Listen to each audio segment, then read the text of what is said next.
Yo, CMask viewers, today's another Friday. That means we have another CMask, the crew here, Mike, Will, Nick, and myself. Today, special topic, relevant for reasons that you shall soon see.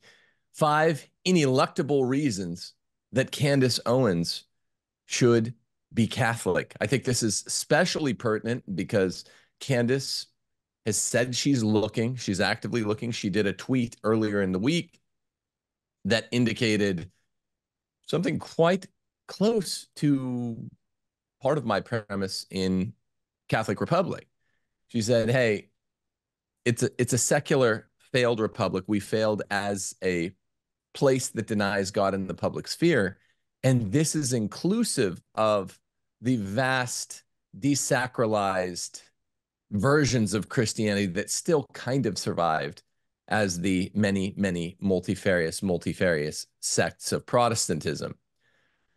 So there are several reasons why we know Candace is shopping around. She's also said jokingly that she's going to be Orthodox by tomorrow. She said that about a month ago, and I checked the day afterwards. She wasn't yet Orthodox. We know she's going to be something. Today's giving you 5 reasons why between Roman Catholicism and Eastern Orthodoxy, it needs to be Roman Catholicism. I want to get your guys' preliminary takes. Will, Nick, Mike. People are going to say, well, here's one reason that the CMass crew is going to say she should be Catholic, because they're Catholic, and she says she's shopping between Eastern Orthodoxy and Roman Catholicism. No, these are 5 real reasons that would compel me. I called them ineluctable reasons in the title because they should compel anybody who's objective. Objectively, Roman Catholicism is the one true faith. Objectively, Eastern Orthodoxy is quite close and even has valid bishops and valid sacraments. But objectively, we're going to show you the difference today between making it 85% of the way back, Orthodoxy, and 100% of the way back to where you need to go, which is Roman Catholicism. What do you say about that, Will? Are we being objective or subjective here?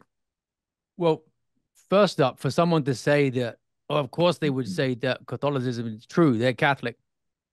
That's actually the genetic fallacy and logic, which is confusing the origin of a belief or where you hear it from with its truth or falsity. So you need to just assess the actual reasons being given here, independent of who is telling you them.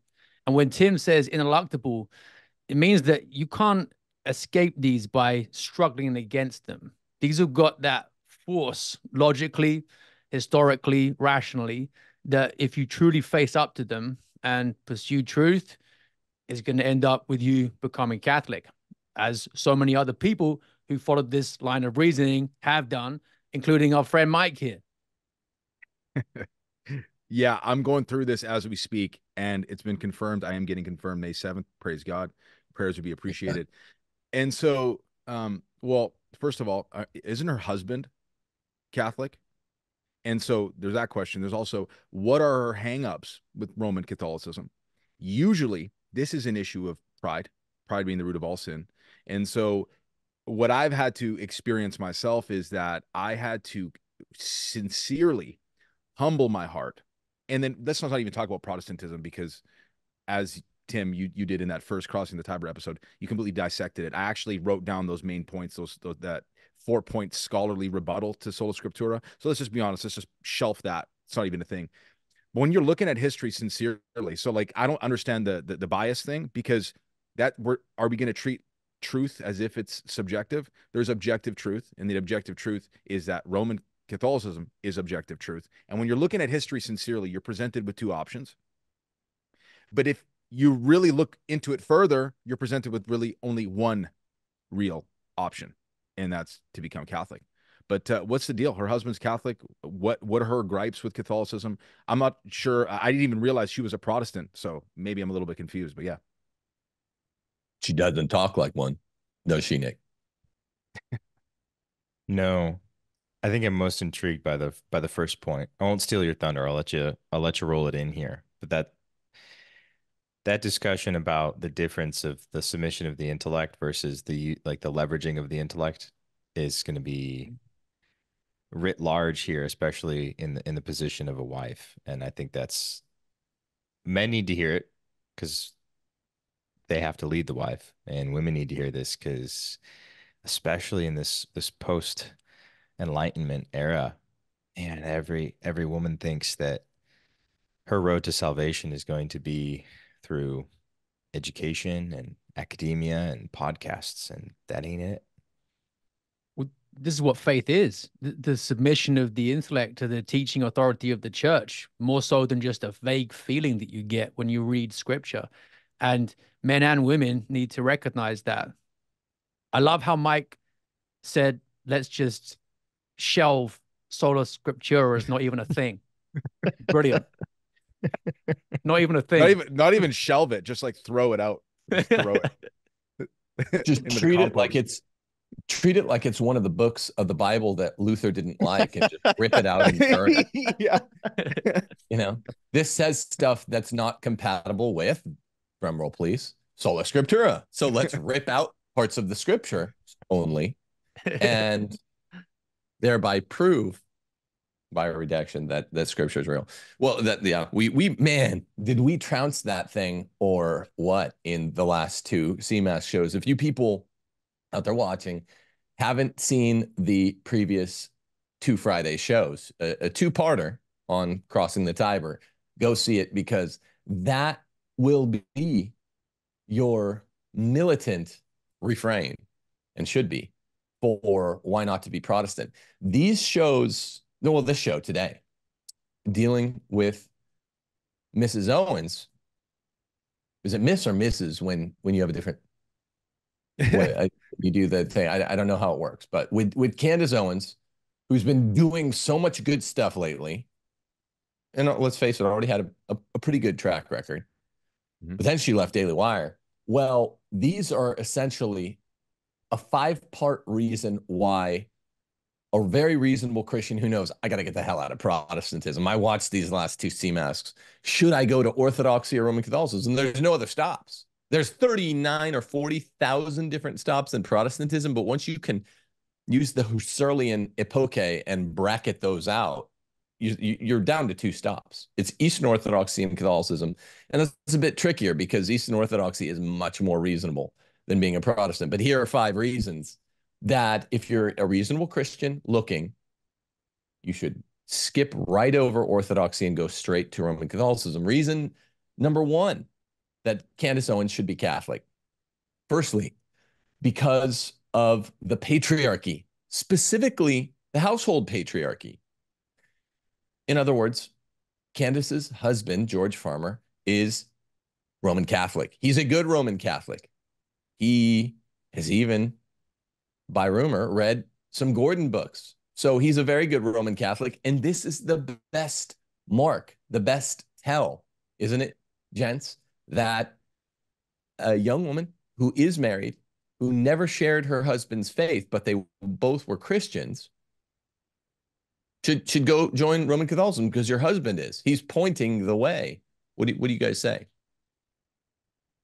Yeah. Spiritual leadership is the most important form of leadership. And this means that spiritual submission from the wife following her husband's lead in that area is also super important. I've forgotten which of the church fathers talked about this point regarding mixed marriages, by which I mean, Catholic, non-Catholic. They said that a mixed marriage begins with a spiritual divorce. Like that's how important it is to be on the same page. When you are thinking about the one flesh union of husband and wife, this is what it means on all levels. It's physical, intellectual, moral, spiritual. You got to have that union. And it's a process.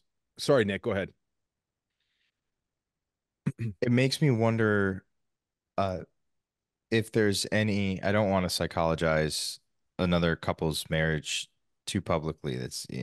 We are giving an attempt at diagnosis here. So with all respect that is due, I do wonder what she thinks of her husband and his Catholicism, if there is the refrain, right? You know, like if he makes other prudential or preferential judgments or recommendations or guidances that she follows, um, what analysis is she doing that she finds that wanting?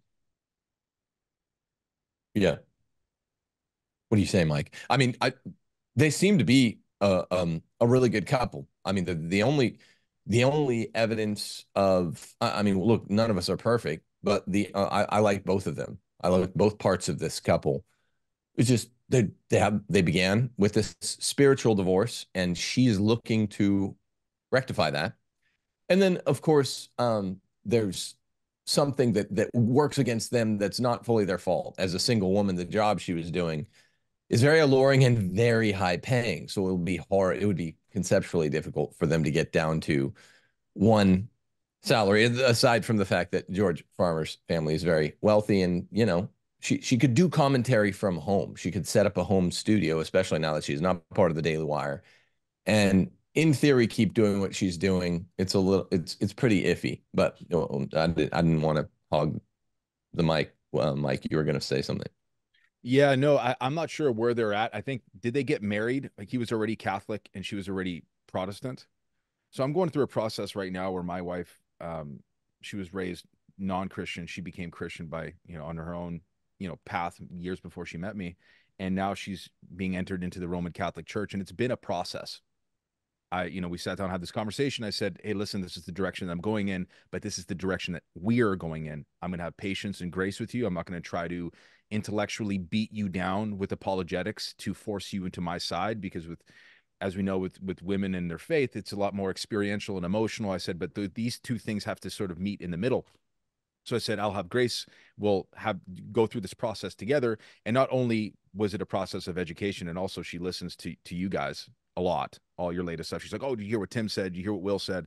So it's really cool to hear that. But there was also my life was bearing fruit in the process as well.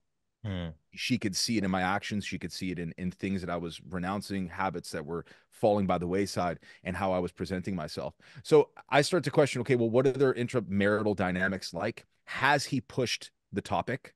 I can't judge him as a husband because I don't know what happens behind closed doors. Probably the high paying salary and that being a thing definitely has something to do with it. But I would, if he ever watches this, I would encourage him. You got to press the topic a little bit more, man. Spiritual provision. I don't care if you got hundreds of millions of dollars, if you're not spiritually protecting and providing for your wife, which is the whole reason I came to faith anyways, was I'm not just responsible for my soul and my salvation. It's the salvation of my family. There's no way I'd be able to stand by with my wife remaining Protestant and me becoming a Roman Catholic. There's no chance. So he's got to make those hard lines. Is there any pain of sin on either party if he hasn't said you need to become Roman Catholic and she says no? I'm assuming that would be mortally sinful. If he hasn't said that, then is it mortally sinful on his part for not saying you must enter the ark here? Well, there's the paradox of clerical patriarchy, which this channel, it's the first of 5 reasons that Candace should become Catholic, because it's the most obvious one, and also because it's the most notorious refrain of the Christian masculinism podcast. So obviously we're going to go to it first. But the paradox of beginning marriage with a spiritual divorce is that you're muddling, by having a mixed marriage, a religiously mixed marriage, you're muddling the bully pulpit of the husband's patriarchal role as leader by saying, I consent to marry, a Catholic, consent to marry a Protestant or an Eastern Orthodox. It's almost like pre-existing duty doctrine at law, where you're saying, well, I already knew this when I married you. And because even the Catholic Church, not just Pope Francis's version, teaches that conscience is sovereign, there's a real muddy question here of having her convert to the faith.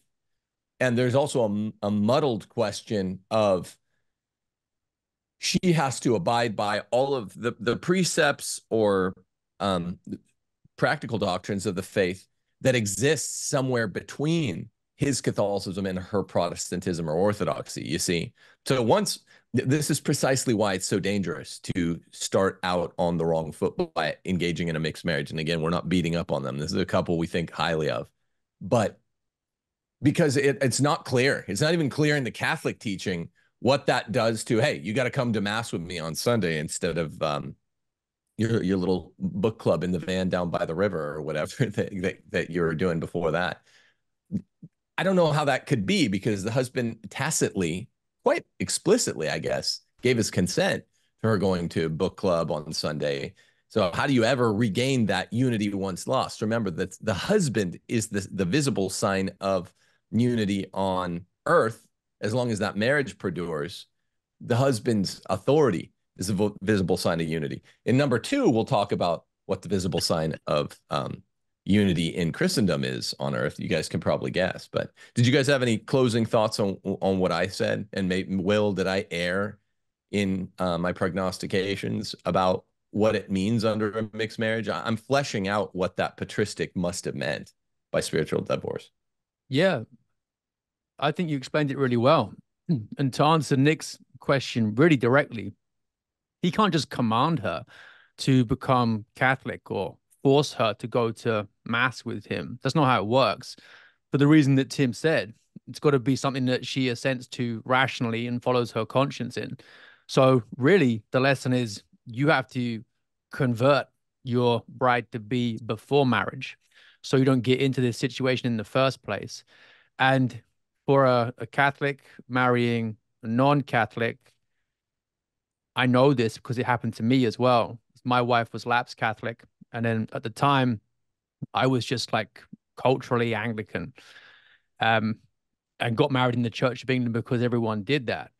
We later had to get that marriage convalidated so that it's actually valid in the eyes of the church, because if one of the parties is Catholic, marries a non-Catholic, then that has to be rectified. So it's best just to convert her. For any young guy listen to this, thinking about marrying a woman who's non-Catholic, convert her beforehand. That's the safe rule of thumb, right, Tim? Absolutely. Yeah, I mean, you've lived this, Mike's lived this.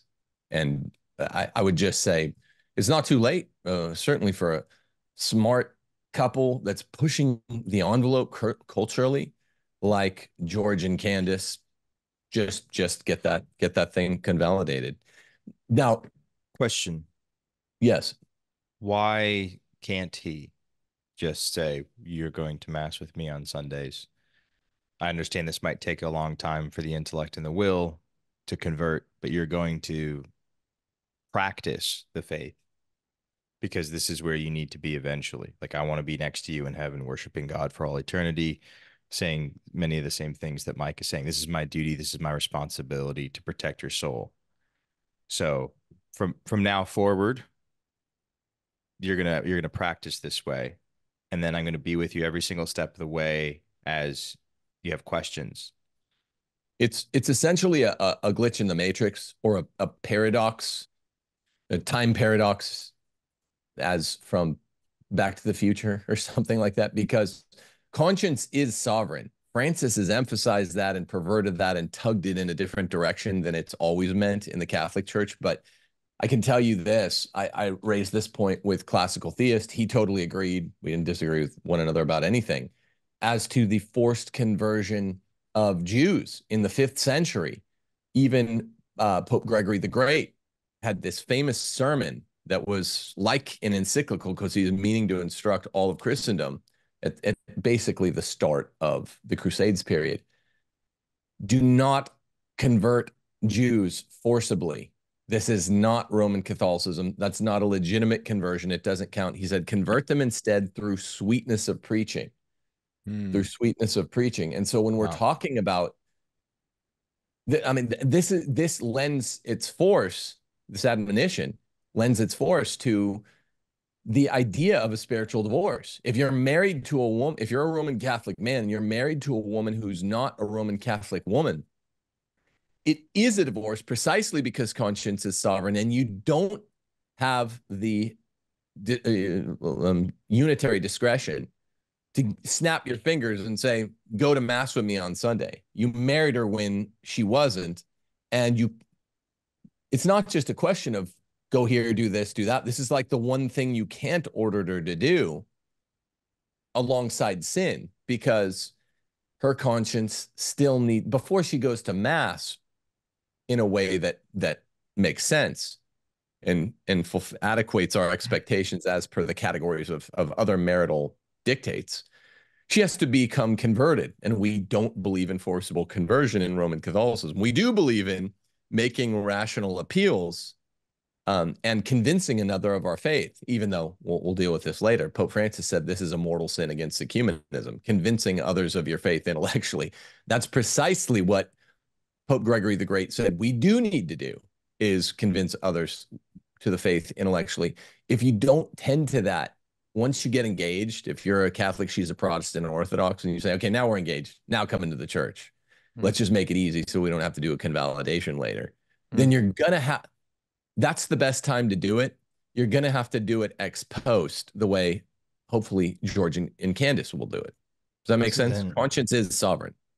That then makes sense why, as we were talking about a few nights ago, Tim, with our friends, perhaps that one priest may have instructed my parents when I was vehemently, angrily atheist, don't force him to go to mass, because it's just going to make him more resentful. And that's exactly what happened whenever I was at mass. All I did the entire time was think about how dumb everyone in the room was and how much of a genius I was, and try and poke holes in Catholicism. And it riled me up against the church. And the priest was like, okay, he doesn't have to go. You're just going to drive him further away from that. And at first you might be like, oh, well, that's encouraging him to mortal sin, right? Because you have to keep holy the Sabbath. Well, it's like, it seems to be the paradox that you're expressing right now. And what brought me back to the faith after a very long period of time, it's not through just me sitting in a church.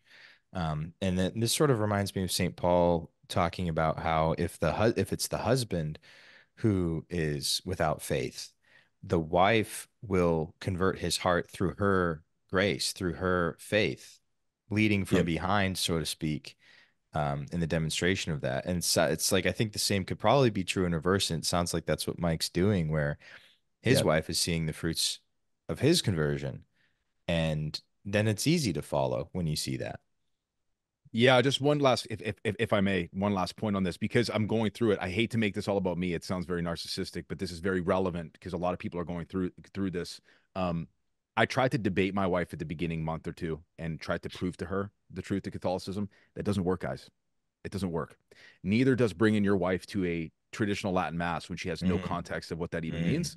Because I was talking about this and I'm like, yep, you know what? I know my wife is not going to receive that well. Head covering, all this stuff is already confusing to her. All of the, different matters of doctrine. I'm going to bring her to a solid Novus Ordo parish that's got, young families involved there, where she feels like she can connect with women and children. And we, praise God, we found that. It took us a couple different tries, but we found that. So she felt comfortable in the place. When there were questions that came up, I do my very best, despite my shortcomings early on in this conversation, to be patient and to always say, I don't know, if I didn't have an answer to it, and to come back with an answer. And your wife, if there's a certain YouTube personality that does apologetics or something in a way that's digestible and kind of speaks to her on her level, send her those resources. And above all, the fruits of your faith walk into Catholicism are going to speak the most loudly. And if there's a way to do it, I agree. No forceful conversion that's not going to work. It's not going to be genuine. Like you guys said, this is beautifully said. I've never heard this talked about on YouTube. But if you can do all of these things and then have that tree bear fruit, man, it's going to be easy. My wife still has questions, but I remember a conversation earlier this week. As I left the parish yesterday, we're going to do the convalidation. She's going to start RCIA in September, yada, yada, all that stuff. She's like, I see how different you've become going to this church. She's like, I'm convinced that this is the truth. I said, praise God, hallelujah. Praise God. I did it very, very wrong at first. And so, we're coming to this point of resolution. So Saint Francis of Assisi said, preach the gospel using words if necessary. right? Words if necessary. Otherwise, you get it done non-verbally. And there's a really deep truth there, because most communication is actually non-verbal and non-vocal. It's to do with just how they feel around you. Like if I'm going to go to the gym with some Muslim guys or something, I'm not going to start spouting off about apologetics. You just get to know them as people first, so they think you're a cool guy. And then maybe then they're open to hearing what you have to say. And this applies to talking to red pill guys too. Anyone who's hostile to the faith. Scripture even warns against it. Proverbs 9:8, rebuke not a scorner, lest he hate thee. You don't want to go in hard, just being really argumentative and disagreeable, because people will just clam up. And then you achieve the opposite of what you want. This is really hard for masculine men to understand, because they want to go in there and just lay it down and say, here's how things are. And Charlemagne, when he stormed the Avar Ring and did actually force some of the tribesmen to convert at sword point, it was like, but they're pagans. They need this. He couldn't really hold back. He got disciplined by the Pope. He said, no, that's not how we do things. You can't just whip your sword out, chop down their sacred tree, and then bring them all to their knees and say, convert or die. It's like, oh, okay. All right. Guys have to have that soft approach in marriage too. Oh, yeah. St. Boniface. This doesn't sound like the Will Noland I know. Sorry, Tim. Oh, yeah. Quote that. Will, this might be a cultural thing. In America, that St. Francis of Assisi attribution is like boomer's delight. Boomers. I don't know if that's an English thing, but in America, like every boomer cultural Catholic who hates evangelization and doesn't think Christianity should be part of the public space is like, well, St. Francis of Assisi once said, like the fact that preach the gospel at all times. Mighty intellectual Will Noland said it. They're going to be like, see, a non-boomer said it, a cool one. Like, hold on. Yeah. If necessary, like using words if necessary. Sometimes you need lots of them, and there's no other way to get it done. But I like the soft approach first, especially with women. Yeah. Yeah, boomers are like, preach the gospel at all times. If necessary, go to mass, talk about Jesus, pray, read the Bible. and it's never necessary. It's the subject. It's never necessary. So, reason number one that I call ineluctable that Candace should become Catholic is because of the household patriarchy, because your husband is. This is not like paraphrastic or redundant to say once. It's the best reason. Your husband already is. Reason number two is also the patriarchy. Reason number two is the clerical, ecclesiological patriarchy. There is only one religion in the world that has a pope. He's a single head of the religion. And so my joke was between reasons 2 and 3, you'll see why, generic, specific. The answer is Pope Francis. Now, Pope Francis has never been considered a reason why anyone who has a good heart or a good mind would want to become Catholic. Usually he's enumerated in a long list of reasons not to become Catholic. And often people cite Francis's own words where he's like, don't try to convert non-Catholics to being Catholic. He's the worst. Yeah, we'll deal with this more specifically in reason number 3. But generically, by way of preliminary word, generically, according to the genus, even Solovyov, the Russian mystic who was Orthodox before, expressed this best. And we talked about this a couple of weeks ago. Without a father, you can't call the brothers to the table. They'll remain squabbling. And he was saying this about Orthodoxy, and he said it about 100 and almost 200 years ago, between 150 and 200 years ago. Look, I'm out. Dostoevsky, my favorite writer, many people's favorite writer. I know you love Orthodoxy, bro. He called him bro. But I'm out. I'm out for Catholicism, which I know you hate, Fyodor. Here's why. We can't get the 14 autocephalous Orthodox churches together. And it's almost 200 years later now, and guess what? They can't get them all together because, yes, even though the Orthodox acknowledge that the Pope is technically the first among equals, among the apostles, you know, the modern day apostles are the bishops, and Orthodox do have real bishops, valid bishops, that you can't do anything without a visible head of unity on earth, a visible sign of unity on earth. The husband is the visible sign of unity of the marriage on earth, the husband, not the wife. Similarly, ecclesiologically, you need the patriarchy. And to have the patriarchy, it means power to the father. You need a papa. That term, papa, for the family comes from the Pope, who is the visible sign of Christendom's unity on earth. It's a big, big thing. You can't just skip over it and be like, well, Orthodoxy's got real bishops and real priests, because you have real bishops, and real 7 sacraments, which Catholicism acknowledges all 3 about Orthodoxy, such that even Pope Benedict XVI clarified you can call any of the 14 autocephalous Orthodox churches church. You can't call any of the 40,000, you know, vans down by the river, congregations of Protestantism, a church. You can call it a Christian congregation. But that's still not enough, because you have no sign of unity. And therefore, as between the Orthodox, who are much more legit than Protestants, you still don't have the unity, which is one of the 4 marks of the church: one, holy, Catholic, apostolic. So you need that oneness. What do you say, Nicholas?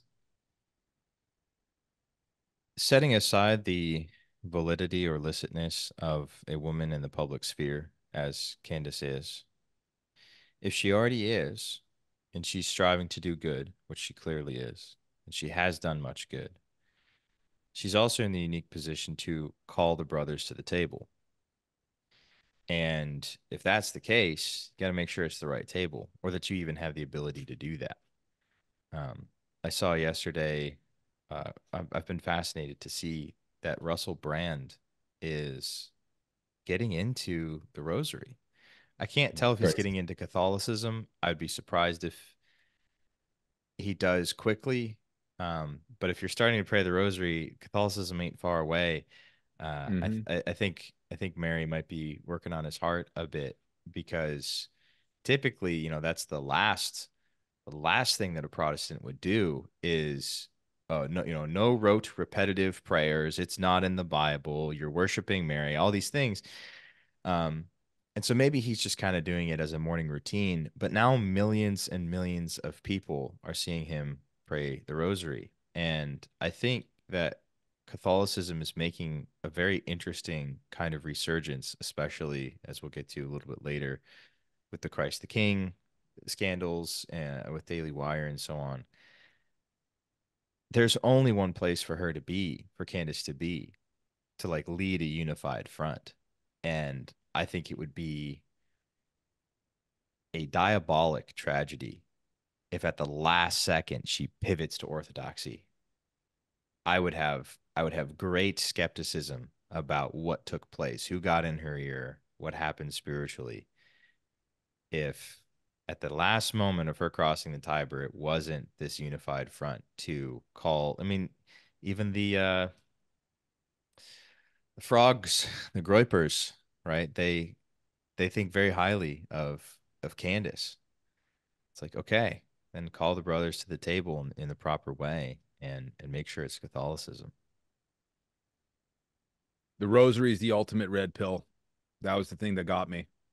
And so I try to sneak it in. A lot of the people that I know, especially Protestants, have said, just pray a rosary. You don't have to be Catholic to pray a rosary.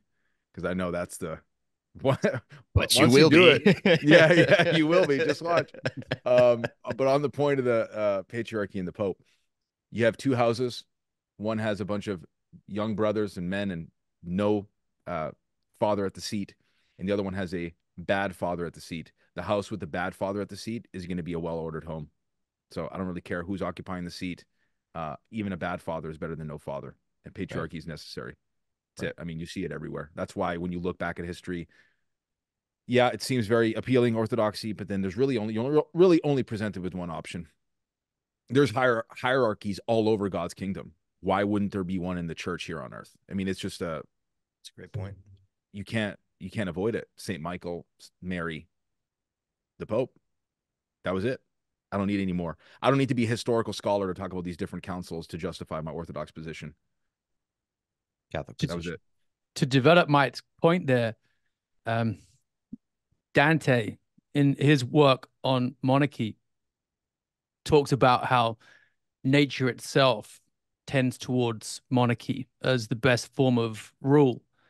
And we can see that not only in animal species that are hierarchical, but also in human beings too. It's really interesting that about 85% of all societies ever have involved polygyny, so multiple wives. But polyandry, multiple husbands, that's never been a thing. No one's done that because you've got no head of the household. At least with multiple wives, you've got a dude who's the boss and can do his best at trying to handle them all. But multiple husbands with fighting over who's actually the supreme head of the family, that makes no sense. And once we just scale that up into church structure, you can see why patriarchy entails papacy, because Pope means Papa. And Tim's always hammering this point home because people really can't hear it often enough, that Christianity gives us that bifurcated patriarchy, and really the legitimacy of the household patriarchy is just a reflection of the papacy overall. Eastern Orthodoxy is more like, in a way, multiple husbands. Like, who is the supreme head here? And that's why it's that's chaotic. a bar. That's a bar right there. Orthodoxy is polyandry. That's a bar. Wow. Why are you not Orthodox? Because I don't want to be married to a dude. I don't know what you want. Wow. What a bar. Jeez, Will. Based. So yeah, I mean, it's not hard to see once someone points it out that, well, why be Catholic now? Well, because of the Pope. And they go, what? And you go, well, because of patriarchy, because of the household papa. Number two, because of the church has a papa, which sets the mold for the house and other communities, like Mike just said. All natural systems, and the church is a natural and a supernatural system, have hierarchy. So you need a papa at the level of the house, you need a papa at the level of the church, and therefore you need a pope if you're going to be a Christian. No, you need a pope if you're going to become a Catholic. No. What you're learning as we go through this discourse is all Christians, to be a true Christian, need a papa, because it's unnatural not to have them. They'll go, okay, that's Bergoglio or Francis. Well, reason number 3, ineluctably, that Candace Owens should be a Catholic. Reason number 3 is Pope Francis specifically. Bergoglio, the way they try to disrespect him and call him Bergoglio. I've been known as a great critic of Francis, one of the foremost American critics of Pope Francis from the days of fall 2018.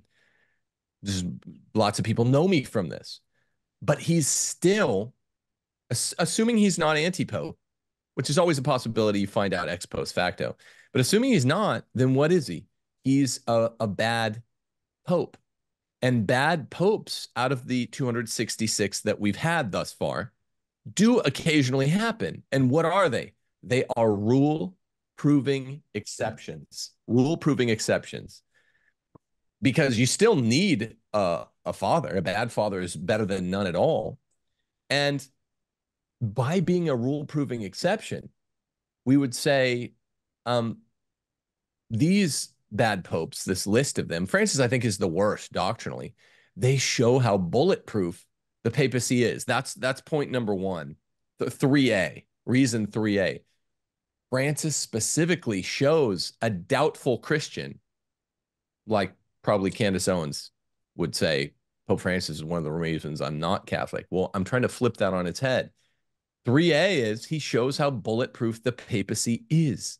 Imagine an office so mystical, so, I want to say, magical. It's not really magical, it's mystical. That, let's imagine that getting a leftist into the chair of Peter was 100 years project, the way the Alta Vendita suggests that it was. Okay, they got their guy. Uncle Ted McCarrick bragged at Villanova University 6 months after Francis became their guy. He was bragging about how they did it, and he said, I had a conversation with a very conspicuous, wealthy Italian gentleman, and I said, he could do it, you know. Francis Bergoglio could do it. He could change the church if he had 5 years. This is what all of the Sankt Gallen mafioso talked about. Francis could change the whole church. He could topple the whole structure, doctrinal structure, particularly on sexual teachings. Well, he couldn't. Now he's been in office for 11 years, and he's still trying to accomplish the goals of the Sankt Gallen Mafia. And by the way, as point 3A, I'll kick it to you, Mike, but I just want to say this could also be a bullet point under number 2. The patriarchy, you always need a papa, a pope. Not Eastern Orthodoxy, specific to Bergoglio, because, well, we'll talk about that as point 3B. That's a separate thing. But Francis proves something very specific about Orthodoxy. That's point 3B. Point 3A, Francis proves something very generically important about the distinction between Roman Catholicism and Orthodoxy. And what he proves that's generically important is, hey, Orthodox and Protestants, you're always saying too much power for one man. There should be no visible sign of Christian unity on earth. We say, no, we're the only faith that hasn't ever changed an irreformable doctrine, between the three of it. At the Lambeth conferences in 1900, 1910, 1920, 1930, one by one, the Protestant sects fell to artificial contraception. None of them had it before 1900. And over the next 30 years, they fell one by one. And by 1930, Eastern Orthodoxy capitulated to artificial contraception too. The church is the only institution, the Roman Catholic Church, that stays fixed on these things. And it's because of the papacy, not because of any one pope, but because we have a visible sign of unity on earth. And what that pope can't do and hasn't been able to do is the one thing that the Orthodox will say he can that we say he can't. He can't change doctrine, even a bad pope. Imagine that. They got their guy after 100 years, Uncle Ted McCarrick and the Italian gentleman. They got the guy they thought they needed. Now all he has to do is go push the nuclear button. And it's like every time he goes to push it, he's stopped by one force or another. It's magical. It proves the very high highs and the very low lows in terms of what we say about the office of papacy. So, Mike, I'll kick it to you there. What do you think of these points? I think it's a great point that needs to be spoken far and wide and loudly, because I think it's a lot of, and I'm not talking about Candace in particular here. Like I said, I very much respect her, but there's a lot of intellectual laziness about this very clear distinction between a pope can be a very non-impeccable person and still have infallible authority. And people don't understand the difference between those two things. When even me before, like, a pope is infallible, I would mock Catholics. I didn't understand infallibility because I didn't want to understand infallibility, which is the next point. And part of the reason I reverted was, okay, so we got this guy occupying St. Peter's chair, and he still wasn't able to change anything. What does that say about the church? It remains unchanged, that the scripture is true, that the gates of hell cannot prevail against the church, that it is protected perpetually. And if Pope Francis can't change anything, then that tells me that it does maintain this infallible, indestructible authority, that even somebody like that on the inside, on the highermost part of the church, cannot change anything. That was, again, along with the rosary, a red pill that proved to me not only is the papacy necessary because of patriarchy and, again, hierarchy all over God's kingdom, but the mere fact that he couldn't change anything himself was like, okay, this proves it enough to me, because Protestantism, Orthodoxy has shifted their stances on several things. There's squabbling among the patriarchs themselves in Eastern Orthodoxy, but irreformable doctrine has not been changed within Catholicism. That's why it's the truth. Yeah, I'm going to make an extended analogy here. Imagine the world is going to shit. So it's not an analogy yet. And you're looking for a country to immigrate to. And so you begin doing research on the governmental structures of each of these countries to see which one is going to be safest to reside in for the rest of your life. And you're looking at the United States of America. We've had 46 presidents. Most of them have sucked. Most of them have been very bad presidents. And if you were looking at America and instead of what has happened, the following took place. So instead of Lincoln and the 14th Amendment, instead of the 17th, 18th, and 19th Amendments, instead of the instantiation of the Federal Reserve, instead of the 30% income tax, instead of the Obergefell decision, instead of the overturning of the abortion, sodomy, pornography, contraception laws in the United States, instead of all that, if we had a Supreme Court and a president of the United States who said, I want to do this, this is my deepest desire to do this, I wish I could do this. And every time they got close, the most they could change is which side of the road you could drive on in America. Something else is running America. That's and you key. would say, I want to live there. That's so good. That's a great analogy. Yeah. In other words, these things all happened in America because the presidency is not the papacy. All this evil came to pass in America that can't come to pass in the church. That's dynamite, Nick. Dynamite. What do you say, Will? Amazing. People think that impeccability is what infallibility means. Like the Pope has to be an impeccable man. Nothing wrong with him in any area whatsoever. Every time he speaks, it's just rock solid gold. But of course, that's not what the concept of infallibility entails at all. In fact, it's actually the opposite in a way. Like, because we know that any man who is in that seat is going to be flawed in all kinds of ways, we actually need Christ's safeguard. We need that promise to actually ensure that the church remains exactly what he says it is, the rock and pillar of truth. And then this makes sense of some of those objections that are just based on misconceptions. And the other one I hear a lot is that, oh, the doctrine of infallibility was only defined in 1870. It was just made up. And before that, no one had those kind of ideas whatsoever. But that, again, is misconception, because you've got to think about what it actually means for doctrine to be defined. So, yeah, it was defined then, but that just defined a truth that the early church already knew was contained in Christ's words to Peter. So around 200 AD, Tertullian wrote that if Paul rebuked Peter, it was certainly for a fault in conduct, not in teaching. St. Cyprian in 256 said that no errors can come from the seat of St. Peter. Think about what that means. No errors can come from the seat of St. Peter. And St. Augustine in the 4th century just said, Rome has spoken, the cause is finished. Now, all three of them are showing that they understand that this is infallibility. It gets defined a lot later as official dogma, but it's understood far earlier.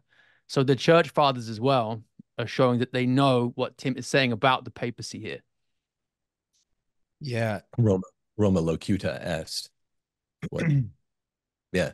And it's like, go ahead.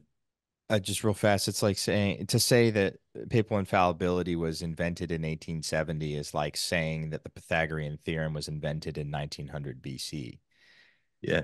And that like a squared plus b squared didn't equal c squared until this dude figured it out.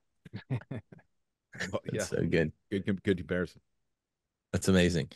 Yeah, and so we won't take today's show to parse out finally the trifurcation that's necessary between Impeccability, papal impeccability, that's easy. The Pope just isn't personally impeccable, free from sin. And then the two competing conceptions of papal infallibility. Is the Pope infallible in his lesser ordinary acts, like Wednesday audiences or even papal encyclicals? We say no. Is he infallible when he speaks ex cathedra? It's only happened 2 verified times in 2,000 years. Definitely yes. So Roma locuta est, Rome has spoken this. After Vatican I, we say this applies only to ex cathedra teachings. Candace, if you're out there listening, there's a class of young men, you've probably come across them because they're some of the young men who most want you to become Catholic. The Groypers, many of whom are in this audience. We have lots of crossover. We like a lot of that stuff.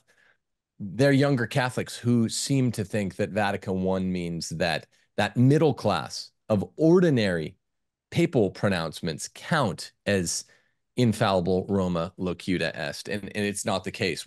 I can do a show talking about the 2 major constitutions issued by Vatican I. I need to do it soon anyway, but Pastor Eternus makes it clear that the only infallible papal teaching is the one that comes from an ex cathedra statement. Now, so if 3a is the reason that Candace ineluctably should become Catholic, nameable as Pope Francis, as a kind of proof text, how bulletproof the papacy is, then 3b, reason 3b Candace should become Catholic, is that if you're considering Eastern Orthodoxy over against Roman Catholicism, know this: as per Francis, everything bad he's done and is attempting to do over the last 11 years, we're in the middle of 2 twin synods, October last year to October this year, came squarely from Eastern Orthodoxy. Literally in the 2014-2015 synods, where the Sankt Gallen leftists, the German bishops who wanted to give communion to the divorced and civilly remarried, led by one Cardinal Walter Casper, a Sankt Gallen mafioso alumnus. Casper said, I got this from the Eastern Orthodox. This is how some of them allow up to 2.5 divorces. And this is how we justify giving communion to remarried adulterous divorcees. Even though Jesus says in both, Matthew's gospel and Luke's gospel, you can't marry. They use something called the foro interno, the internal forum between the priest, the bishop, and the divorcee. So same thing with regard to contraception. Pope Francis wanting to revisit Humanae Vitae, which says no artificial contraception ever for any reason. Francis in February of 2016, for example, said, well, you can use it in the case of Zika virus. He actually said that. He might, and that's just him speaking off the cuff. He might actually want to try to codify that. It won't work out. But if he does codify it, it will come by his Sankt Gallen mafiosos looking at, once again, how do the Eastern Orthodox pull this off? Artificial contraception, even though it's such a well-known thing, I think it's mentioned in the Didache, has always been bad. All Christians acknowledge so until 1900. Well, it would be by use of the Eastern Orthodox foro interno again, increasing women's roles in the church. Arguably, this is borrowed heavily by Francis against Eastern Orthodoxy. It goes on and on. So all of the sex sins, the pelvic areas of Christian teaching that Francis wanted to render more lenient, he's getting it from Eastern Orthodoxy. So you have this hilarious, I know I've taken it a while to develop reason 3b, but you have a hilarious, like Jules from Pulp Fiction moment where he looks goofy in Vincent's clothes and Vincent's like, you look like a goof. And he was like, well, they're your clothes, mother effer. That's literally what he said. This is the Orthodox. I say this to my friend Jay Dyer, Orthodox man extraordinaire. Like, He'll be like, yeah, Francis is a problem for you guys. I'm like, I know, because he's borrowing from you guys. You know, they're your clothes, mofo. Literally. It's not even just like, oh, he looks like or he's acting Orthodox. He's his greatest, most leftist chieftains in the episcopate and in the cardinalate are literally reading how did Orthodox pull off these revolutionary changes to sex teaching. So that's a strong reason not to become Orthodox and to become Catholic, because it won't work in Catholicism. It did work in Orthodoxy, even though Francis, because he's the visible sign of Christendom on earth, is getting more nasty headlines, and he deserves pretty much every one. But he's not a reason to fear the papacy. Like we said in reason 3a, he's a reason that the papacy is vouchsafed. What do you say, Will? Yeah, on that point of basically cucking to the sexual revolution and bowing to the world, it is so important to remember what Wilhelm Reich himself wrote in his work on the sexual revolution, when he described how the Frankfurt School, of which he was one of the fundamental thinkers, wanted to achieve cultural revolution. He says that the sexual process has always been the core of the cultural process. So they spell it out for you. If you want to get guys, break them, you get them by the balls. And lust is how you can enslave them. And for me, this is a no-brainer. If you see that a church has caved in those areas, you know that it's weak in the most critical area, and things are downhill from there.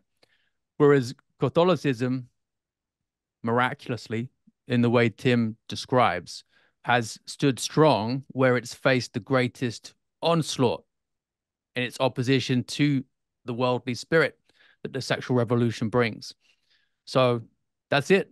Great sign of the strength of the church right there, where it's been tested in the most extreme way. If a church can be loose in the matters of the pee-pee, they're not a church worth following. Mm-hmm. That's why there's only one choice. I don't have a whole lot to say on this matter. It's just, I don't have to arm myself even more in my defense of Catholicism. But Tim, you keep adding arrows to my quiver here. So thank you. Schopenhauer, the nihilist German philosopher, said that it was all over for Protestantism when they started talking priestly celibacy down.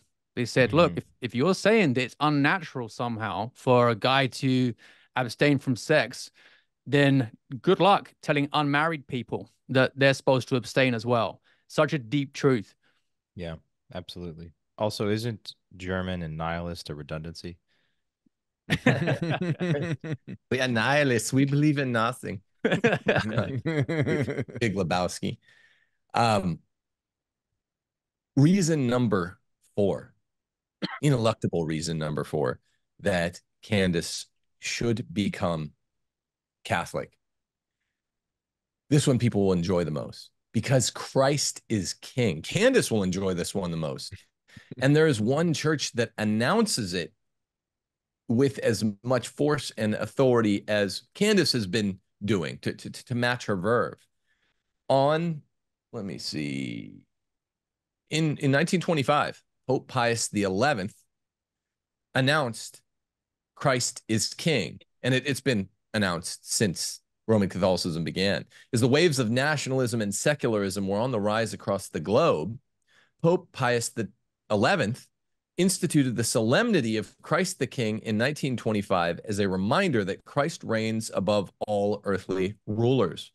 While temporal powers will fade away, Christ's reign and his kingdom remain eternal. Now, do any of you know which pope coined the term subsidiarity, the very natural law principle of small government, local rule? Do you know which pope coined that term, made up the term that we use so often? I'm going to say Leo 13th. I might be wrong. Anybody else? Take a guess. Leo the 12th. I'm not even going to try to take a like stab it's the at Price is Right, like a $1. Will doesn't know. Yeah, $1 Will cents. doesn't know. Then You're not going to take a guess, Mike. Okay, it is Pope Pius XI who 6 years after, and you're both Leo the 13th, not Leo the 12th, Will, is sort of right by honorarium. I'll explain why. 1925, Pope Pius XI announces Christ is king. It's especially based that 6 years later, the same Pope Pius XI comes up with a term called subsidiarity, and he's describing what Pope Leo the 13th described phenomenologically in terms of the principles of best government on earth. In 1891's Rerum Novarum, Leo the 13th described subsidiarity. He laid it out. This means local rule, small government. 40 years later, Pope Pius XI wrote a document called 40 Years Later, Quadragesimo Anno, the 40th year. And he wrote it in honor of Leo the 13th's document, Rerum Novarum, where he laid out the principles of conservatism. The principles of Thomistic conservatism were codified by Leo the 13th in this most important 1891 document called Rerum Novarum. Huge moment in Roman Catholicism where we have what we call conservative small government ideas catechized by my favorite pope of all time, not even beatified, not even a saint, Pope Leo the 13th.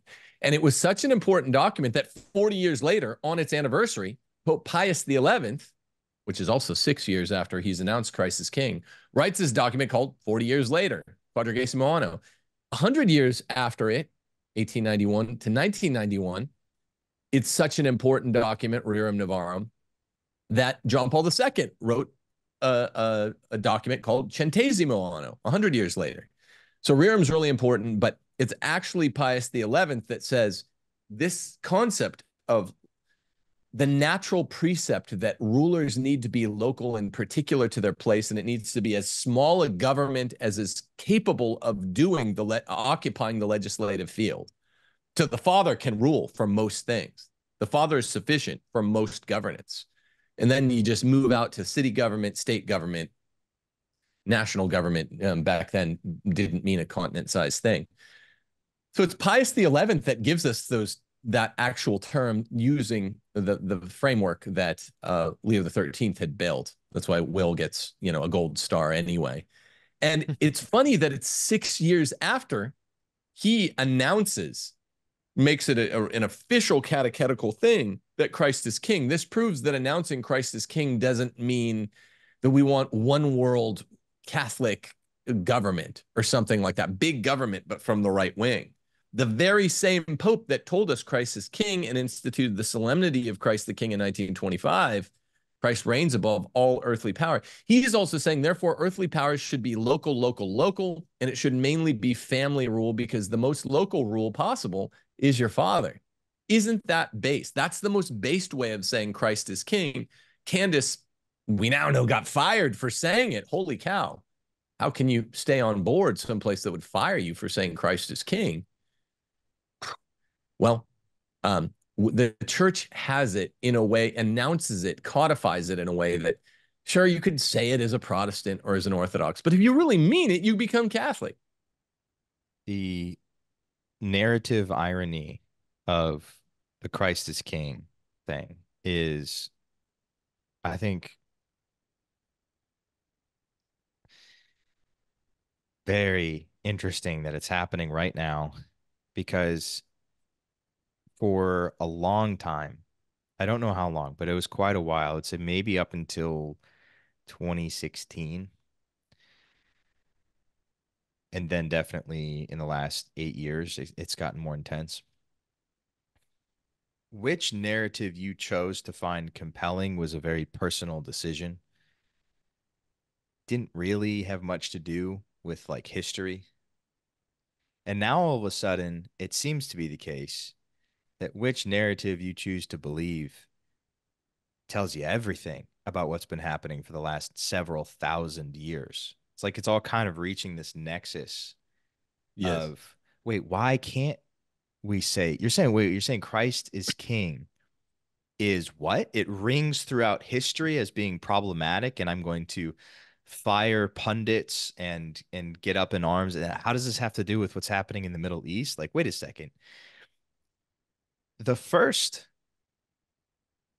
Roman to say Christ is king was Pontius Pilate. When he asks Christ, "Are you the king of the Jews?" And he says, "You say so."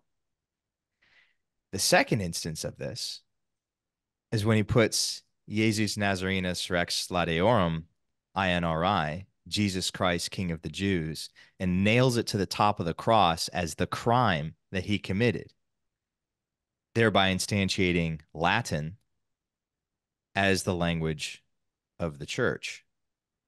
Christ then conquers Latin, and the church uses it later.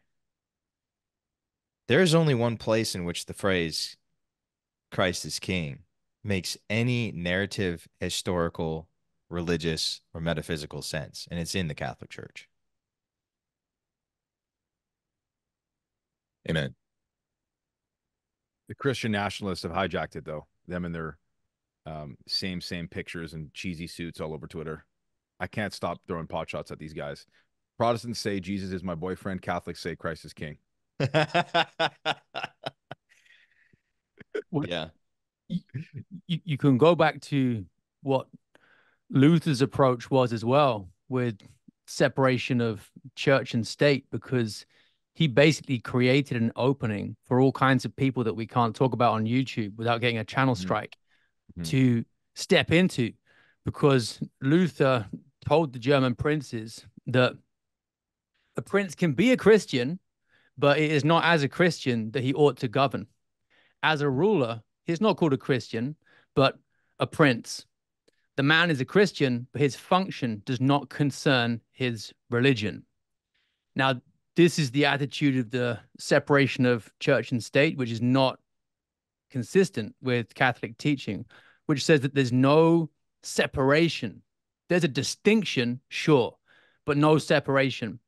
And Leo XIII writes about this in Libertas, and he says that it is absurd the citizen should respect the church, while the state may hold her in contempt. So the idea that individual men have a duty to honor God, and society, being just this aggregation of individual men as a whole, must also have that duty to honor God. And that's what integralism is basically arguing for, that we need that baseline respect for the fact that God is also the author of civil society. Once you break that down and you say that the social kingship of Christ is not something that we're concerned about as Christians, and religion is something for your bedroom, like it's homosexuality or something, you can do that in private as long as you're not hurting anybody else. Just do it for fun in your own room. That dishonors God. And it's what the people we can't talk about have been aiming at for a long time now. And many popes have warned against it. Tim, I don't know if this is 100% correct, but is it 8 popes since Clement XII in 1738? About 8 have warned about the dangers of Freemasonry up until first Code of Canon Law, 1917. And it's like people just forgot about all those warnings, saying, by the way, they're trying to tear down the foundations of civil order by separating church and state. They want to get schools so there's no religious education. They want to take church influence out of hospitals, charities, universities. They want to turn marriage into nothing more than a civil contract. They want to promote divorce. They want to legalize abortion. It's coming, beware. And then it does. These are beautiful points. And yeah, I think I knew it was right around 10, give or take 1 or 2. It's a lot. Yeah, it's a lot. It's a lot. 8 sounds exactly right. You just can't be a cultural critic without the lens of Catholicism. You just can't. No. We also can't let them co-opt this phrase as some anti-sham wow word or phrase because it's not, never will be. I'm not going to stop saying it, nor should any of you that listen. Of course, you guys on the panel ever. It's such a perversion, and it's so sad to see so many fellow believers come out and come to that definition's defense That depends on the context and how you say it and all this other. They've taken many words out of our vocabulary. They're not going to take this one. They're not going to take this phrase. Gay, retarded, and Christ is king. Yeah. We will defend these to the death. When ShamWow, whereas Christ the King is Catholic, properly speaking, not Orthodox, so they can use it. They're good. We'll give them the pass. Anti-ShamWow is J. Dyer Orthodox, right? We'll give attribution. Is that where you got I that? I heard that you were on his show recently, I think. Yeah. And I heard Yeah, you guys say brilliant. that's 100%. I stole that from you guys. 1000%. Yeah, no, not from me. I'm just saying. Oh, is that him? Is that his term? Jay? That's yeah, Jay. yeah, that's him. Jay. I'm giving cool. credit. Shout out, Christ Jay. is King, Catholic. Anti-ShamWow, and they can use it. Anti-ShamWow is Orthodox, courtesy of J. Dyer, and we're going to use it. We're going to use it. Yeah, that's beautiful. Ecumenism. Shout out to Jay. Yeah, that's awesome. We can sing Kumbaya and say anti-ShamWow and Christ is King, and we'll have a great time doing it. The fifth ineluctable reason that Candace should become Catholic is the Eucharistic miracles in Catholic churches and the Marian apparitions. Now, because the Eucharistic miracles don't get their due, I wanted to start here. Dig this. It's fresh. 20 years ago, to the day,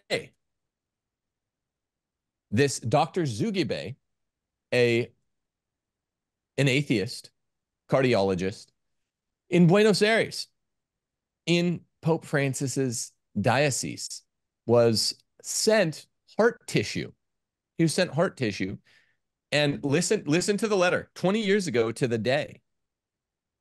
What happened on April 20th, 2004? He says, "Dear sirs, on April 20th, 2004, Mike Willisey and Ron Tesorario of Australia attended my office in New York and sought my advice on my interpretation of certain materials found on a microscopic slide. The microscopic slide was identified on the label as 99441, number 12, Delta Pathology Associates, Stockton, California, in my hometown. At that meeting, I studied the slides under the microscope and rendered my opinion to Mr. Willisey and Mr. Tesorio, which they video recorded. Prior to rendering my opinion, I was not informed of the history of the material, and the following opinion was essentially given to them at that time." Remember, at the time, Mr. Zugibe, Frederick T. Zugibe, MD, PhD, PC, very smart guy in Buenos Aires, was avoided Catholicism and was an atheist.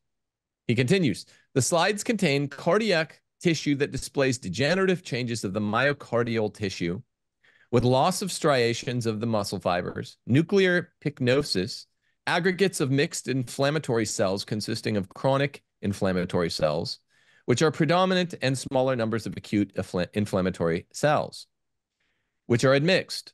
The directionality of the myocardial fibers indicates that the site of these changes is relatively close to a valvular region in the ventricular area of the heart." Sorry, everyone's like, why is he reading this?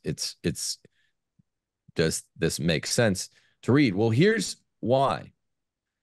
He concludes, "These degenerative changes are consistent with a recent heart attack due to an obstruction of coronary artery that supplies nutrients, and oxygen to an area of heart muscle. This obstruction may be the result of atherosclerosis or a coronary thrombosis or a severe blow to the chest over the heart." Last one being most important. "I trust this information will assist you." Why did I just read you this somewhat boring sounding letter? Dr. Zugibe, when he found the source of this material that he was looking at under the microscope, that it was a miraculous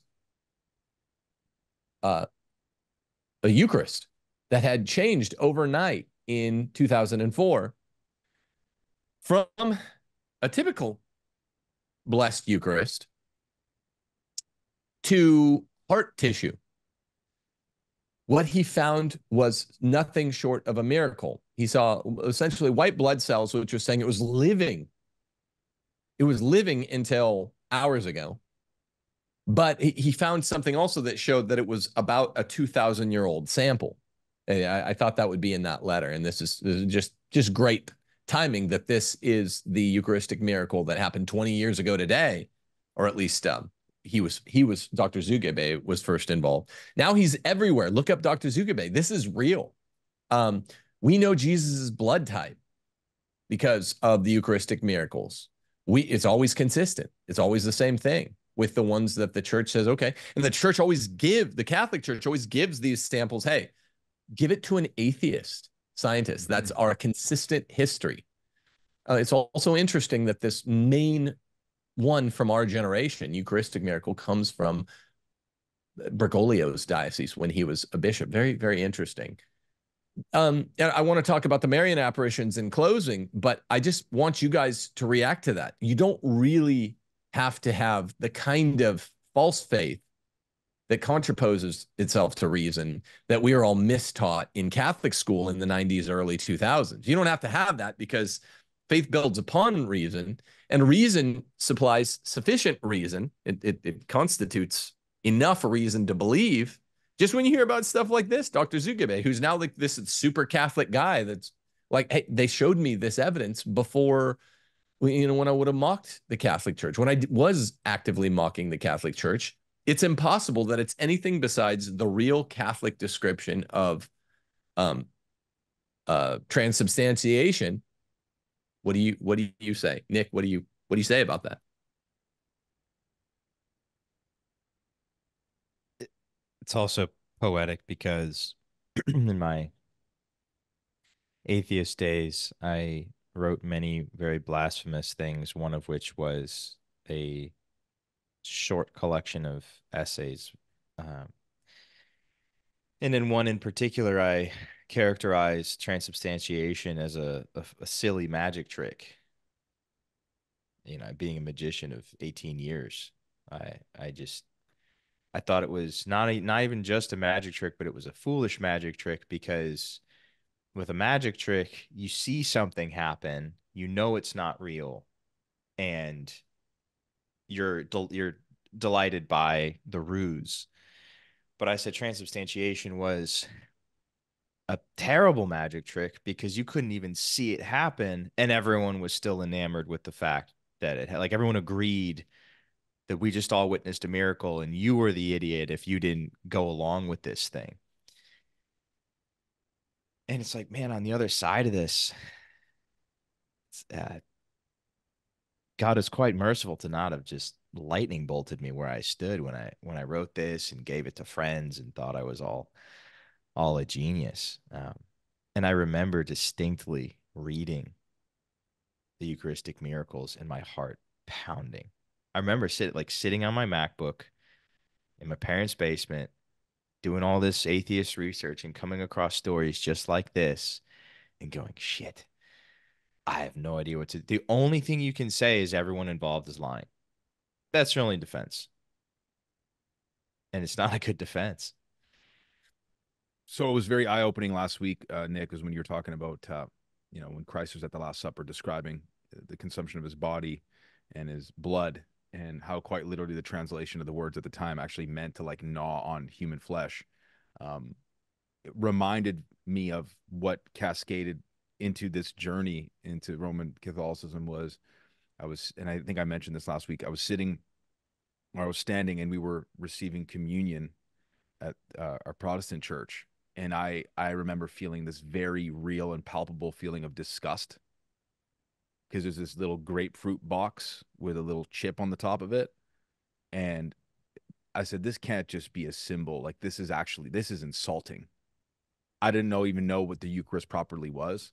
And then throughout that, after that point, looking back into history and reading the fathers and reading about the Eucharist, and then getting this intense craving for it, which, praise God, God willing, I'll be experiencing for the first time in 15 years in 2 weeks. And then the next thing that stamped this into the concrete for me was reading about these Eucharistic miracles. And I remember sitting there with my wife reading them, this particular one, and like just full body shivers. This is not just a symbol. I see this argued a lot about online, The two most inflammatory topics, what I see online from like the Protestants, is Mary is dead and the Eucharist is not real, it's just a symbol. And I think I mean, I for sure used to hold these same positions.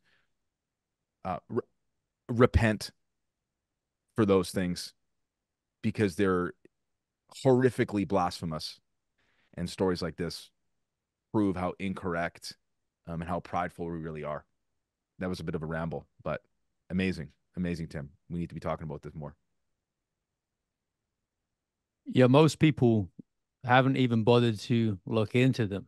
They'll just dismiss them out of pride without even bothering to inform themselves first. And I wonder whether there's this almost instinctive shield of self-preservation that the atheism puts up, because, you know, if you start looking, maybe that might be it. There's no going back.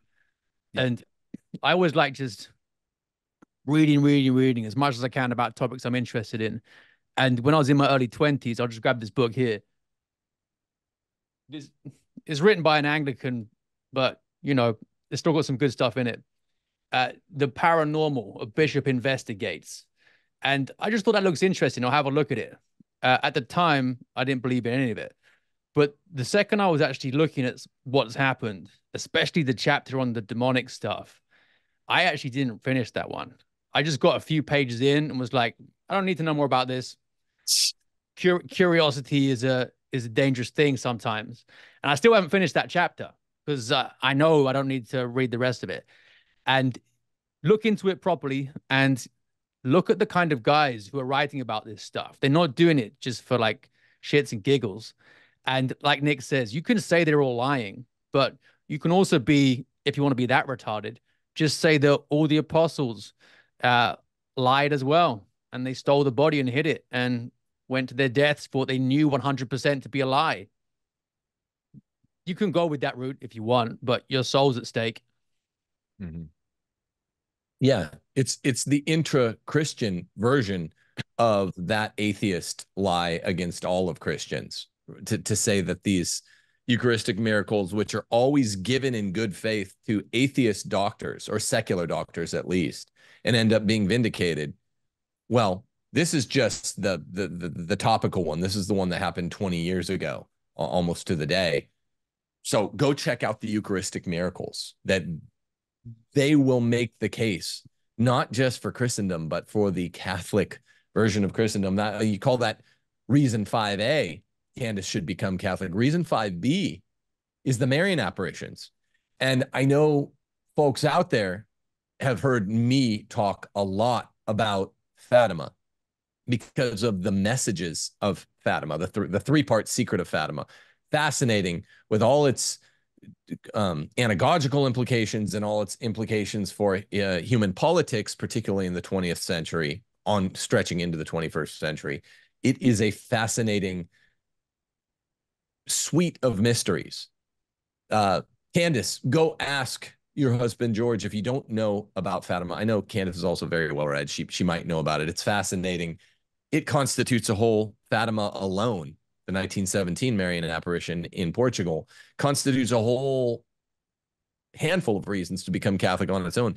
But now, in keeping with the Eucharistic miracles, I want to focus on the Guadalupe apparition, which is less about the message that Mary had for the seer, who was Saint Juan Diego.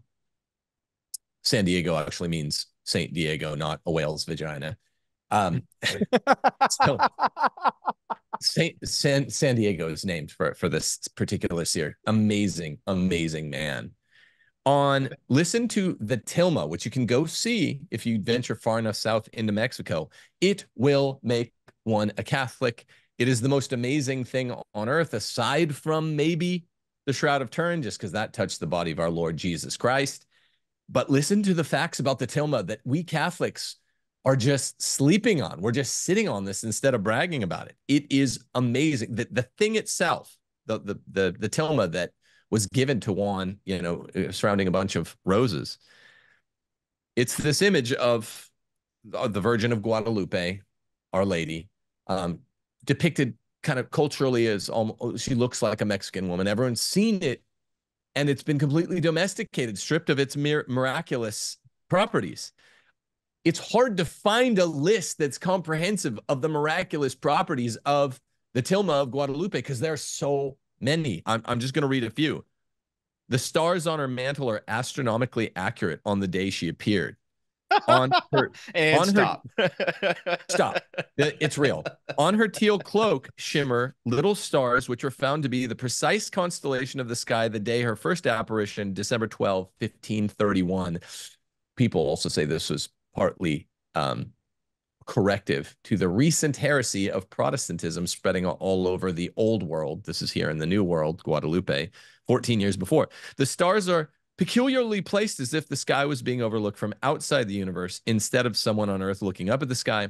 Furthermore, the constellation Virgo, known to represent virginal purity, appears just above the heart of Mary, as well as the constellation Leo, representing Jesus as the Lion of the tribe of Judah, appears on her womb. Okay, I don't know so much about that stuff, but I do know that the science vindicates it. Check this out. The image always, everywhere, no matter what, keeps a temperature of 98.6 degrees Fahrenheit. Science is not our enemy, Protestants. No matter the season or change in weather, the image is always 98.6 degrees, the normal temperature of the human body. Dig this one. The color is not substantial. The color on the image, all the Virgin standing over the horns, none of that color is on the tilma itself. It hovers 0.3 millimeters above it. It hovers like a hoverboard or something like that. Back to the Future too. The image has been proven to have not been painted by humans, therefore being created by a divine being. Tests have shown that none of the colors on the tilma resemble natural animal or mineral colorings. They're not substrates. Like if you color a Crayola on a paper, this is substrate of Crayola on the paper, you know, almost touching molecules. This is 0.3. It hovers like a light. 0.3, if you look at it from the side with a microscope, you can see. No mineral colorings, no animal colorings, no natural colorings could have been used, nor could have paint to create the image. Furthermore, the image is iridescent, meaning that it shows luminous colors that seem to change from different angles. Again, it's hovering above this tilma. Humanly impossible to paint by hand. Close inspection through a microscope has revealed that her eyes have extremely human characteristics. Her eyes are their own area altogether and show a reflection of an old man believed to be Juan Diego. They look like they're closed, but you look in there and it's like you'd have to have the world's best laser printer. You see Juan Diego and his bishop being reflected in these infinitesimally small areas in her eyes. We should, I don't know if maybe we edit this video, we should get the image of Guadalupe up because this isn't going out live. And Juan Diego and the bishop, infinitely small but very clear, standing reflected in her eyes at the moment of the tilma's unveiling, so small and impossible to have been replicated by human painters. So it's not paint, it's magical substrate on magical substrate. 98.6 degrees all the time. The stars are perfectly accurate to that date in the 1530s. The image remains intact. The tilma is made of a type of cactus fiber that is native to the area and is known to last 15 to 20 years tops. Then it deteriorates. The miraculous image has shown no signs of degradation after 500 years later. The image contains deep symbolism that only the native indigenous people could comprehend. The way Our Lady was dressed in the image resembled a native princess, showing the people that she was like royalty or positioned in front of the sun and over the moon, symbolized that she's more than the false gods they worshipped. Around her neck is a brooch with a small cross in the middle that represented the emblem of the Spanish friars, confirming to the indigenous people what should be confirmed to you, Candace, that Catholicism was the truth and there was one greater than she. Hold on, I'm trying to get it as much as we can. Over her womb is a 4-petal flower known to be an Aztec symbol of life and divinity. Our Lady of Guadalupe has come to be known as the patroness of the unborn. The symbolic flower over her womb is one of the ways she reveals this part of her mission to us. Her appearance resembles a description in Scripture, Revelation 12, verse 1. A great sign appeared in heaven, a woman clothed with the sun with the moon under her feet, describing the exact placement of Our Lady of Guadalupe standing in front of radiant light like the sun and over a crescent moon, which was present the day of her apparition. Well, what? Also, I have these two experts that lived about 2 miles from me when I lived in Bakersfield on the show from time to time, that there's this whole flower song, this whole flower poem that was incredibly meaningful to the natives, that interweaves all the flowers that she delivered to Juan Diego, roses. It has this whole meta narrative that meant that 7 to 8 million of these people would convert all at once, because our Lord uses the pagan imagery and interweaves it with the sun and the moon, even from Revelations 12, to play on this flower song, flower myth, that was incredibly meaningful to them, largest single conversion event in the history of the planet. It's non-substrate. It's not colors. It's magic light colors hovering 0.3 millimeters above the thing. Tilma's last 2 decades at most. It's lasted 500. It was the largest conversionary event. It's got a, some people say it's got a pulse above the heart. I'm not finding that here. It's always 98.6. Do I need to keep going? Or can we just convert to Catholicism already? Everyone out there. You got to put that all in the context of the fact that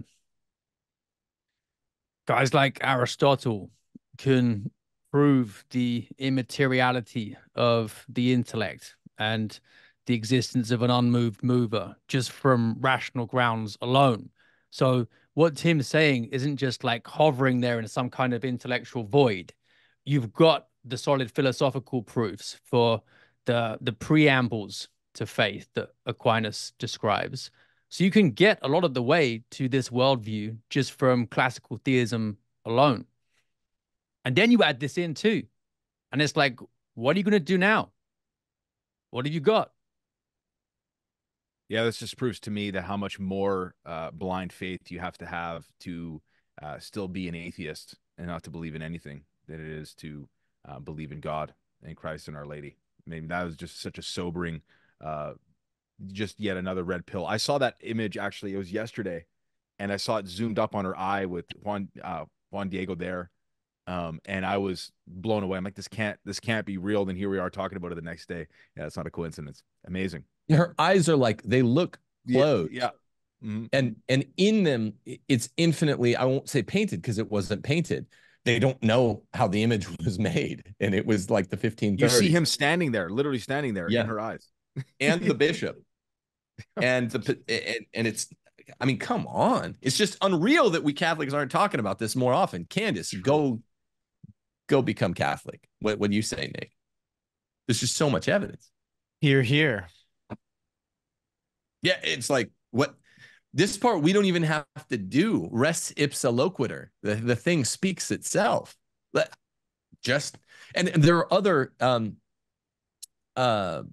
relics, holy relics that are specific to Catholic saints that are like almost as big a deal as this. The Shroud of Turin, all Christians celebrate, and that one's just amazing. The way that we were lied to with false tests in the late 80s by bitter, lying atheists, they came back guilty with the Shroud of Turin. Then they're like, oh, they falsified their reports.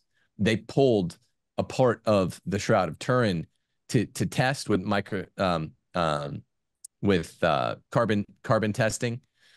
They purposely pulled from an area that had been repaired by nuns in something called the Fire of Chambray. So they pulled that, and that was a medieval fire. And then they're like, no, but the rest of it's way older. They retested it, and it's like, oh, this is 2,000 years old, and it comes from northern Israel, and there's so much other stuff.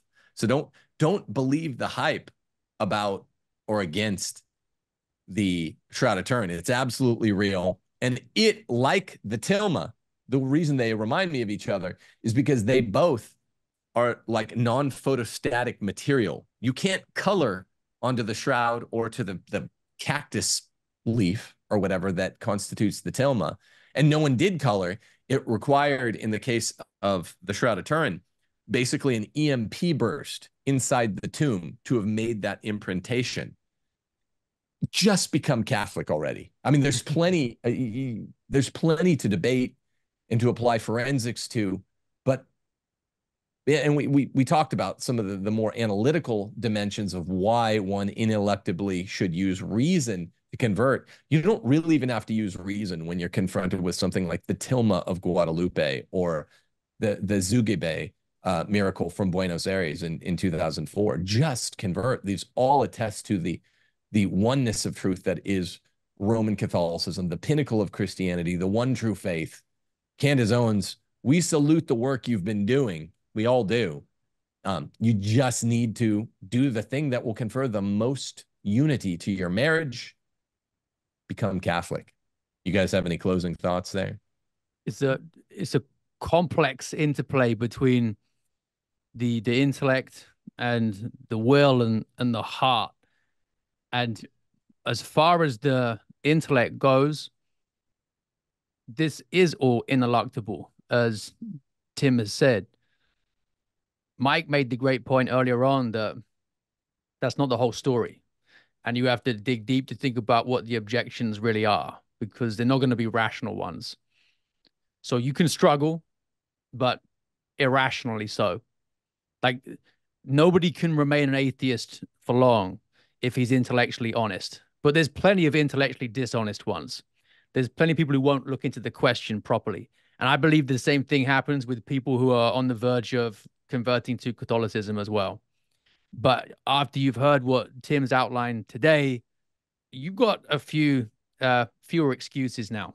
Like, you know more. You have to go and investigate. Amen. Amen. It's You guys it's have true, any? and yeah, all I'm going to say is I'm praying for the humility of heart it requires to look at her own worldview or theological worldview and allowing it to dissolve. What you're seeing in a guy like Jordan Peterson in that recent video of him saying, well, what do you mean by do? And what do you mean by you? And what do you mean by believe? Intelligentsia, when it's worshipped like that, just leads to a darkening of the intellect, and it makes absolutely no sense. It takes a absolute degree of humility, which I think Candace possesses because she already believes in Christ. She's already there. Turn the mirror toward your heart. Look at those objections.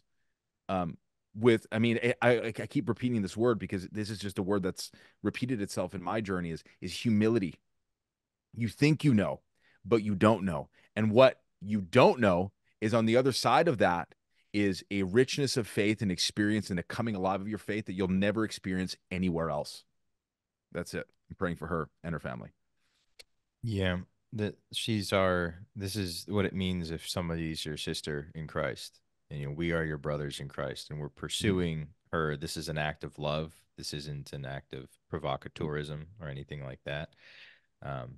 Winning souls. This is what people, true brothers in Christ, want to do. So, we're coming for you, Candace, and so is the Hound of Heaven, and so is your husband. So we hope to see you here. I think we were very charitable. There wasn't one bit there that I think that we weren't. So that's good for us, I would say. Well, it's easy. It's easy in the case because she's done great work.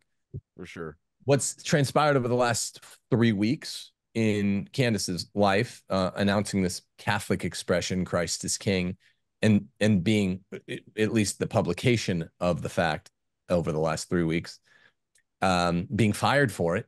This proves she's willing to suffer, and she's sticking to her guns, and her husband's a very dapper, smart man.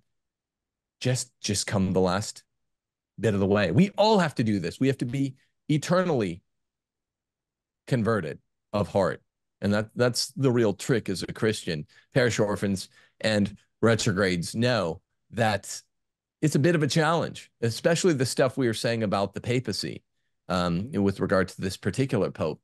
But of course, Francis, like the rest of the reasons we offered, constitute like rule-proving exceptions. God bless you all. Deus Volt. You say Christ is King, and we love it. We say Deus Volt. We hope to see Candace Owens coming into the Roman Catholic Church really soon. God bless you, Candace, and your husband too.